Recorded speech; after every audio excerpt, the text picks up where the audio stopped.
Social மீடியாவில் ஒரு photo ரொம்பவே வைரல் ஆகிட்டு இருக்குங்க. அது என்ன அப்படின்னா, மக்கள் வெக்கேஷனுக்காக போகிறாங்க, அங்கே தீவிரவாதிகளால் சுட்டு கொல்லப்படுறாங்க அப்படின்னு பகல்காம் விஷயத்தை அதில் ஒரு பக்கத்தில் காமிச்சிருந்தாங்க. அதுக்கு அடுத்ததாக பார்த்தா 18 வருஷ கனவுக்கு பிறகு ஆர்சிபி ஐபிஎல்லில் சாம்பியன் பட்டம் ஜெயிக்குது. ஆனால் அதுலேயும் பயங்கரமான சோகம். அதை கொண்டாட போன இடத்துல 11 பேர் பரிதாபமாக என்ன பண்ணுறாங்கன்னா நெரிசலில் சிக்கி இறந்து போகிறாங்க. அதுக்கு அடுத்ததாக பார்த்தா ஒரு ஃபேமிலி ஃப்ளைட்டுக்குள்ளே இருந்து நல்ல சந்தோஷமாக சிரித்து செல்ஃபி எடுக்கிறாங்க. அடுத்த 5 நிமிஷங்கள்லேயே எல்லாருமே கருகி சாம்பலாகி போகிறாங்க. சரி, இதெல்லாம் ஒன்றுமே இல்லை. எங்கேயோ படிக்க போன ஒரு இடத்துல உட்கார்ந்து சாப்பிட்டுட்டு இருக்காங்க. அவங்க மேலே விமானம் வந்து விழுது. அதில் 30 பேருக்கு மேலே இறந்து போகிறாங்க. இப்படி மரணங்கள் மனிதர்களை துரத்திக்கிட்டே இருக்கு. அதுலேருந்து தப்புறது சாதாரண விஷயமே கிடையாது. ஏன் தப்பிக்கவே முடியாத ஒரு விஷயமா தான் பார்க்கப்படுது. அது மட்டும் இல்லாமல் நிறைய பேர் நைட்டு தூங்க போகிறாங்க, காலையில் எந்திக்கிறதே இல்லை. நிறைய பேர் ஏதோ ஒரு விஷயத்துக்காக வீட்டை விட்டு வெளியே போகிறாங்க, திரும்பி வர்றதே இல்லை. இப்படி போகிற இடங்கள்லேயே தூங்குகிற இடங்கள்லேயே எங்கேயோ ஒரு இடத்துல வச்சு மரணம் நம்மளை அழைச்சிட்டு போகுது.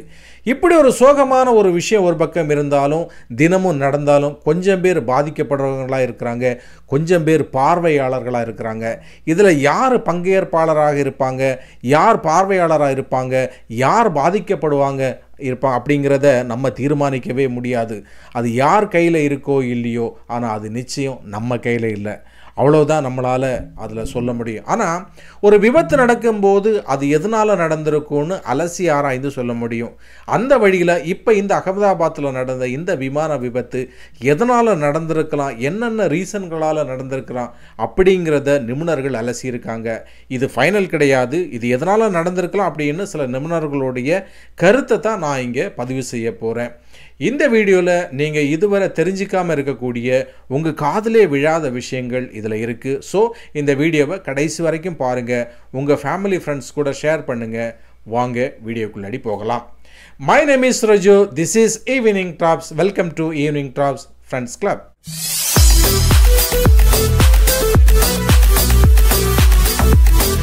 ஜூன் 12ஆம் தேதி அன்னைக்கு குஜராத் அகமதாபாத்தில் ஒரு விமான விபத்து ரொம்ப என்ன செய்கிறது, ஒரு சோகமாக நடக்குது. இது நமக்கு எல்லாருக்குமே தெரியும்.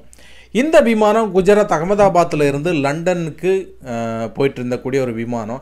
இந்த விமானம் புறப்பட்ட 1.5 மைல், அதாவது 1.5 கிலோமீட்டருக்கு ஒரு போன உடனே இது விமானம் கீழே விழுந்து உடஞ்சி 242 பேர் இருந்த இடத்துல 241 பேர் இறந்து போகிறாங்க. அதே மாதிரி இந்த விமானம் விழுந்த இடத்துல, அதாவது அந்த மெடிக்கல் காலேஜில் தான் விழுந்தது. இது அதுலேயும் கிட்டத்தட்ட 30 பேர் என்ன செய்கிறாங்கன்னா இறந்து போகிறாங்க. அதில் ஒரு பையன், அம்மாவுக்கு சாப்பாடு எடுத்துகிட்டு போன ஒரு 15 வயசு பையனும் இதில் சிக்கி இறந்து போகிறான்.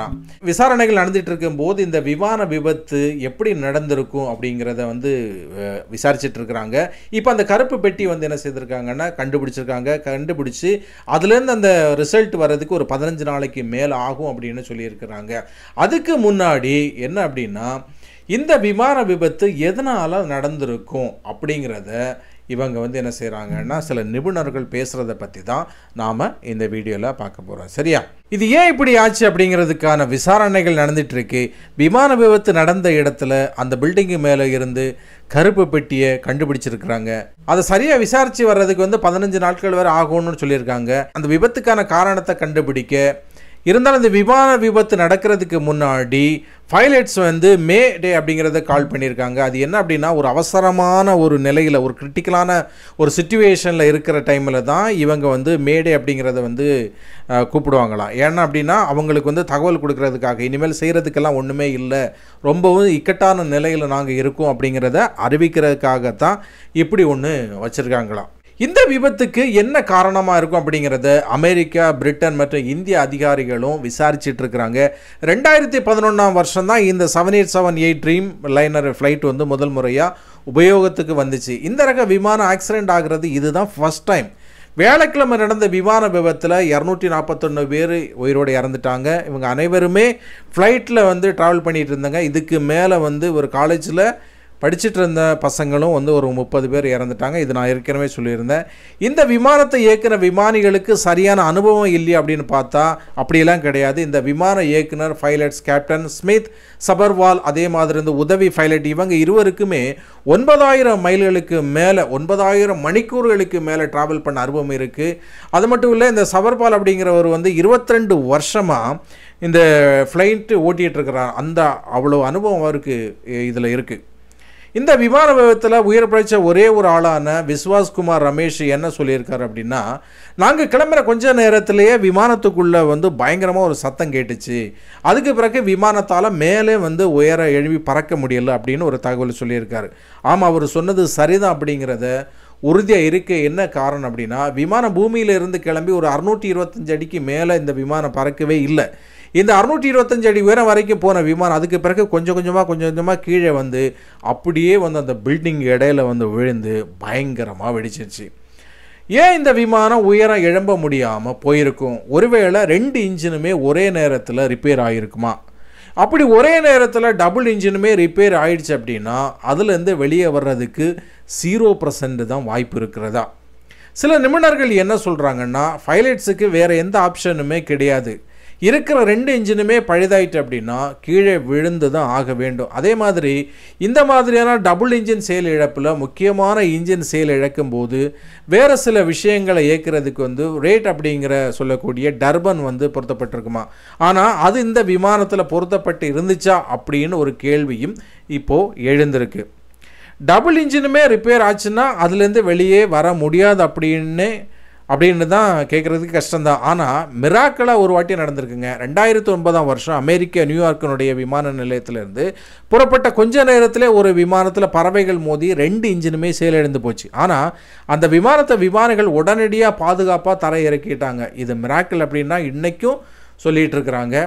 அதே மாதிரி இந்த டபுள் இன்ஜின் செயல்படாமல் போகிறதுக்கு வேறு என்ன ரீசன் அப்படின்னு சொல்கிறாங்கன்னா, திடீர்னு ஃபியூல் அடைச்சிக்கிட்டா அதே மாதிரி அது ஒர்க் ஆகாது. அதே மாதிரி சில நேரங்களில் கொஞ்சம் தரம் இல்லாமல் பெட்ரோலை நிரப்பி இருந்தால் கூட அது இப்படி வர்றதுக்கான சான்சஸ் அதிகமாக இருக்குதுன்னு சொல்கிறாங்க. ஆனால் இப்படி தரமற்ற பெட்ரோல் இதில் நிரப்பி இருப்பாங்க அப்படிங்கிறத சொல்லவே முடியாது. கண்டிப்பாக அது நடக்கிறதுக்கான வாய்ப்புகளே இல்லை. ஏன்னா டாட்டா எப்போவுமே அப்படி பண்ணாது. நமக்கு நல்லாவே தெரியும். டாட்டாவை தெரிஞ்சவங்களுக்கு டாட்டா என்ன செய்கிறது, குவாலிட்டியில் எந்த ஒரு காம்ப்ரமைஸும் பண்ணிக்க மாட்டாங்க அப்படின்னு நமக்கு தெரியும். அதே மாதிரி இந்த விபத்துக்கான காரணம் அப்படின்னு பார்க்க போயாச்சுன்னா, ஒருவேளை அகமதாபாத் விமான நிலையத்தில் பறவை மோதல் வந்திருக்குமோ? ஏன்னா பறவைகள் விமானத்தில் போய் மோதி இருக்குமோ அப்படின்னு சில பேர் கேள்வி எழுப்பிட்டு இருக்கிறாங்க. காரணம் என்ன அப்படின்னா, இங்கே இந்தியாவிலேயே அதிகமாக பறவைகள் மோதப்படக்கூடிய ஒரு airport Sardar Vallabhbhai Patel international airport. 2023ஆம் வருஷத்தில் டிசம்பர் மாதம் நாடாளுமன்றத்தில் சமர்ப்பித்த ஒரு அறிக்கையில் என்ன சொல்கிறாங்கன்னா, 462 பறவை மோதல்கள் குஜராத்தில் நடந்திருக்குன்னா அதில் பெரும்பாலான மோதல்கள் இந்த அகமதாபாத் விமான நிலையத்தில் தான் நடந்திருக்கு அப்படின்னு குறிப்பிட்டிருக்கிறாங்க. அதே மாதிரி இன்னொன்று என்ன சொல்கிறாங்கன்னா, இதனுடைய ரெக்கைகள் இருக்கு இல்லையா, விமானம் கிளம்பும்போது சரியாக விரிவடைஞ்சிருக்காது. அதுக்கான ரீசன் இதில் பெட்ரோல் ஃபுல்லாகவே இருந்திருக்கு. கிட்டத்தட்ட 1.25 லட்சம் லிட்டர் பெட்ரோல் இதில் இருந்திருக்கு. அது ரொம்ப சூடாக இருந்திருக்கும். அது சூடாக இருக்கும்போது இந்த மாதிரி ரெக்கைகள் என்ன செய்யுதுன்னா சரியாக வேலை செய்யாது. அதனால் கூட இப்படி ஆகிருக்கலாம் அப்படின்னு சொல்லிட்டு ஒரு ரீசனை சொல்கிறாங்க. ஆனாலும் இந்த மாதிரி ரெக்கைகள் விரிவடையாமல் இருந்திருந்தால் கட்டுப்பாட்டு அறைக்கு உடனே தகவல் கிடைச்சிருக்கும். ஆனால் அப்படி எதுவும் கிடைக்கல. அதனால் அப்படி இருக்கிறதுக்கான வாய்ப்புகள் ரொம்ப குறைவு அப்படின்னு சொல்லிட்டு சொல்லப்படுது. எது எப்படியோ என்ன குறைபாடோ 300க்கு பக்கத்தில் மக்கள் இறந்து போயிட்டாங்க. இனிமேல் இப்படி நடக்க விடாமல் பண்ணுற பொறுப்பு மொத்த விமானத்துறைக்குமே இருக்குது. ஏன்னா ஒரு விஷயங்கள் நடக்கும்போது அதுலேருந்து நம்ம என்ன செய்யலாம்னா நிறைய விஷயங்கள் கற்றுக்கலாம் இல்லையா? அந்த மாதிரி கற்றுக்கிட்டு இனிமேல் இந்த மாதிரியான ஒரு இன்சிடெண்ட், ஒரு ஆக்சிடெண்ட், பயங்கரமான ஒரு ஆக்சிடெண்ட்டுகள் நடக்காமல் பார்க்க வேண்டிய பொறுப்பு இந்த விமானத்துறையில் இருக்கிற எல்லாருக்குமே இருக்குது. அது கவர்மெண்ட்டுக்கு இருக்குது, எல்லாருக்குமே இருக்குது. சரியாக செக் பண்ணுங்கள். ஏன்னா ஒரு வாட்டி நம்மளோட உயிர் போனால் திரும்ப வராது அப்படிங்கிறது எல்லாருக்குமே தெரியும். உயிரோடு விளையாடுறது அப்படிங்கிறது ஒரு மோசமான செயல். அதுக்கான பொறுப்புள்ளவங்க அதை எடுத்து பண்ணணும் அப்படின்னு கேட்டுட்டு நான் இந்த இடத்துல இந்த வீடியோவை நிறைவு பண்ணிக்கிறேன். இன்னும் இதே மாதிரியான ஒரு வீடியோவில் உங்களை சீக்கிரமாக சந்திக்கிறேன். அது வரைக்கும் பாய், see you.